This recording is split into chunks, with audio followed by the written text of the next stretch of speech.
Have you ever been sitting in your apartment on a hot summer day, running the air conditioners, maybe a toaster oven, and all of a sudden this happens where you lose power in a few lights or certain outlets in certain parts of your apartment?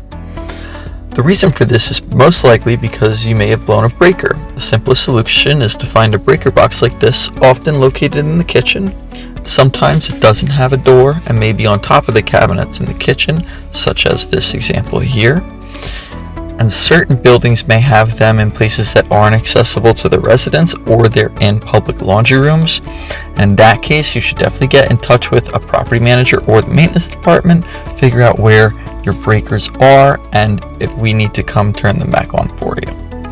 Now back to the kitchen, you can see once I open the door that the left side has labels for each switch and the right side has columns of switches that power each part of the apartment.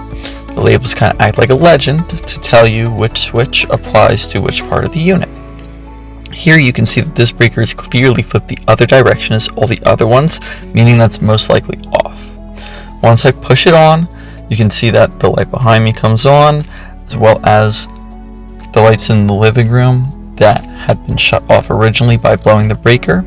And just remember to turn the appliances off that may have caused drawing too much power, but otherwise, reach out to us, figure out where your breakers are, and thank you for watching.